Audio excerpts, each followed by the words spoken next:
A Journey to the Center of the Earth, Chapter 5. Where is the Water? The next day our departure took place at a very early hour. There was no time for even the least delay. According to my figures, it would take us 5 days to get back to the place where the tunnels divided. I can never describe all the suffering we endured on the way back.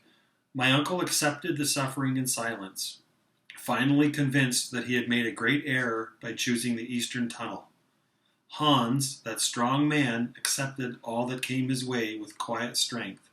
As for myself, well, I must admit that I did nothing but complain about the terrible situation we were in. As I had expected, our supply of water gave out completely on the first day's march. I was so tired that more than once I came close to collapsing on the rocky ground. When this finally did happen, Hans and my uncle stopped and tried to comfort me. But I could see that fatigue and lack of water were torturing my uncle as well. After a time, I moved along without thinking or feeling. I remember nothing of this period of time, except that it was like a horrible nightmare. At last, at 10 o'clock in the morning, on Tuesday, the 8th of July, after crawling on our hands and knees for many hours, more dead than alive, we reached the point where the eastern tunnel began.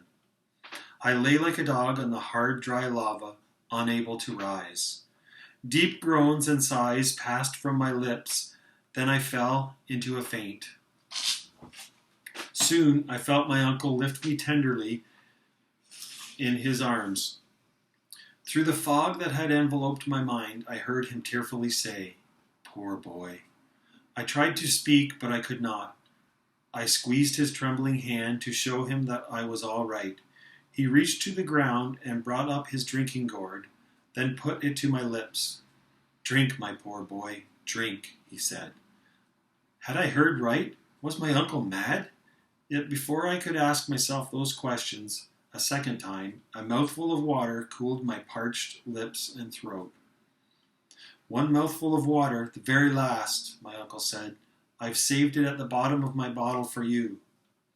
20 times, 100 times, I've resisted the temptation to drink it. I knew that when we reached this point, you would need it to go on." "Thank you, my dear uncle," I cried. "Thank you from the bottom of my heart," and big tears rolled down my feverish cheeks. My uncle smiled kindly at me. "Well," I said, "there is little doubt about what we must do now. There is no more water, therefore our journey is at an end. Let us return to Sneffels." "Go back," my uncle said, speaking more to himself than anyone else. "Must it be that way?"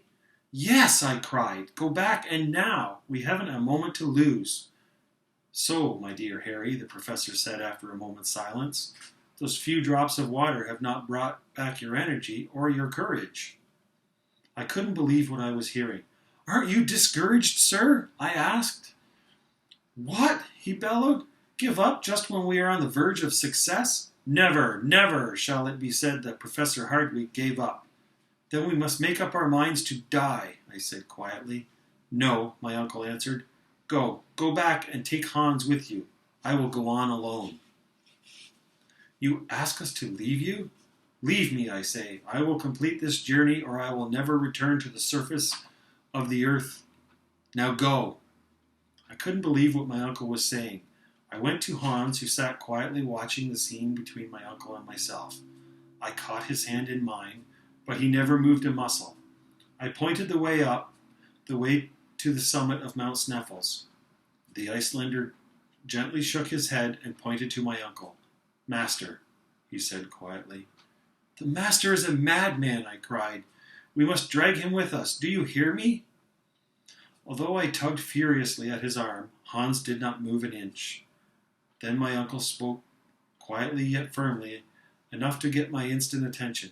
"My good Harry, be calm," he said. "Listen to what I have to say to you." I sat back then, folded my arms, and looked my uncle squarely in the eye. "The lack of water is the sole obstacle to the success of our journey," he said. "In all our travels we have found no water. However, while you were unconscious, I explored the entrances to the other 3 tunnels, and I found one that goes directly downwards into the bowels of the earth. If we follow that one, it will take us directly to the layer of rock that is guaranteed to have springs.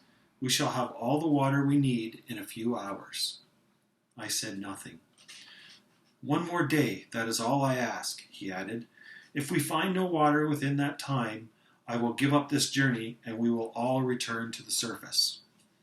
I knew how much this journey meant to my uncle and how great a chance he was taking by making this offer. So I had to agree to the one day. "Let us go then," I said. "One day, and we then return to the surface where we belong." We now began our second descent, this one into the western shaft.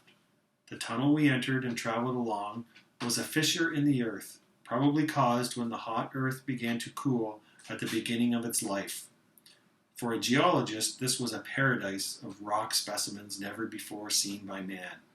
I could have spent days just looking and touching the many rock formations, with threads of copper, manganese, platinum, and gold running through them.